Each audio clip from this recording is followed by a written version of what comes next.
from the comedy boot camp, which ASAP also does, which is another great program that you should check out if you haven't already. Please give a warm welcome to the marvelous Mendy. Woo! This will be an everlasting love. This will be the one I've waited for. I threw my mother in the ocean 4 years ago, and I'm so glad I did it. My mom was an interesting woman who was fiercely independent, intelligent, took no crap from anybody, and had a really good life. She was also kind of a nut, especially as she got older, and she was pretty darn funny. Going out in public with her was always quite an adventure because you never knew what she was going to say or do. Like the time in Target when she left a trail of popcorn on the floor as she rode around in one of those little scooters and then blamed it on me when an employee saw it. All I could do was apologize to the employee because what was I going to do? Snitch on a white-haired little old lady in a scooter?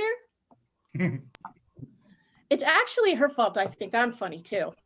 She encouraged that by laughing with me and often at me and calling me her fun daughter, which actually used to piss me off.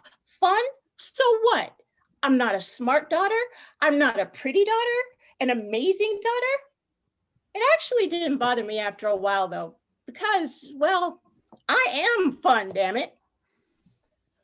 My mom loved to travel, and one of her favorite places to visit was Alaska. She just loved the beauty of it. She would always say, Alaska is so beautiful. I really would like to live there one day.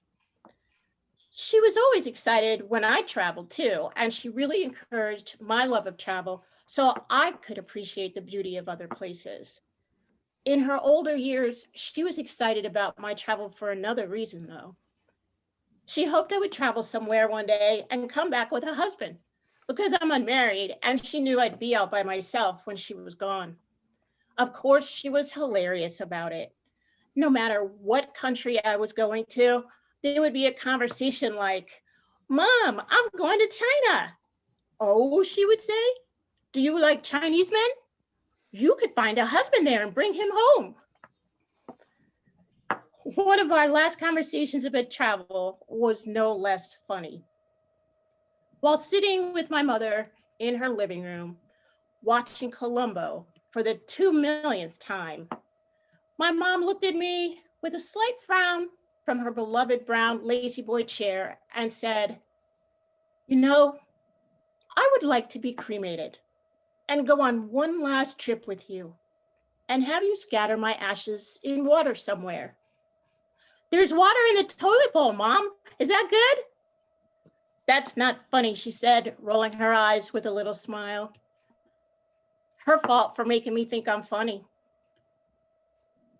The time came not long after that conversation when my mom was 90 years old. I flew with my mom's ashes to Seattle and got on a cruise ship where I met with a crew member and arranged a time to scatter my mom's ashes during the cruise. The cruise was to Alaska, a place I chose to take her because she loved it so.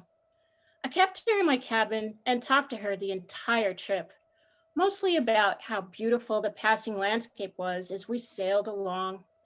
Mom, did you see the waterfall? Isn't it beautiful? What a cute baby bear. I wish we could go hug him. And I could just hear her scolding me. I told you about touching dirty animals. You don't know where they've been.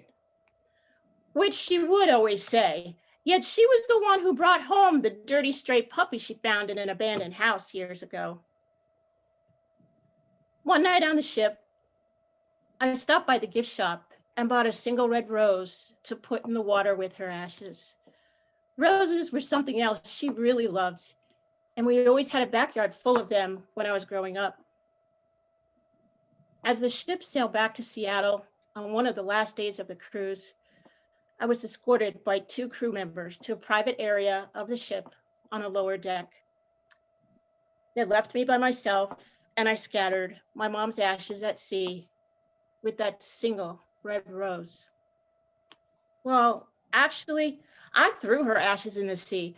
I wasn't about to be like you see in the movies, having ashes blown back on me as I tried to scatter them delicately into the water. I was on a ship after all with a lot of blowing wind. I did my research before the trip, and I had my mom's ashes put in a biodegradable urn that I could throw into the water with absolutely no chance of ash blowback.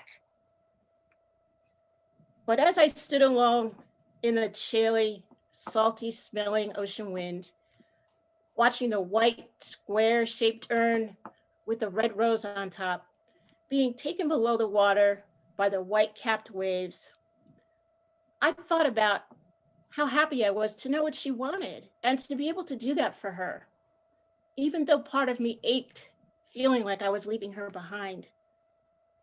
You see, my mom passed away at the end of January that year, and I had to wait for the Alaskan cruises to start in the summer when the ice thawed. So I had my mom's ashes at home with me for 7 months before that cruise, and I talked to her every single day during those months. Going back home without her felt a bit like I'd lost her all over again. The next day on the ship, the cabin steward knocked on my door and told me there was something for me at the guest services desk. I went downstairs and asked for whatever it was, and I was handed a framed letter from the captain. It was a lovely letter of condolences with the coordinates of where I had scattered my mom's ashes. I was really touched and teared up reading that letter, which is why I didn't notice until I read it a second time that my mom must have been channeling through the captain when he wrote that letter, because it seemed even he wished I had a husband. The letter was addressed to me as Mrs., even though I'm not married. It was then that I knew I didn't leave her behind, and my mom would always be with me. Thanks. Yay! Oh my goodness. That was amazing, Mandy. Way to open the show strong. We so appreciate it. I have to tell you, you have a lot of love in the chat. Everyone is with you, blown away by you. You are definitely the fun one, is what I saw more than anything else. So yes. And ash blowback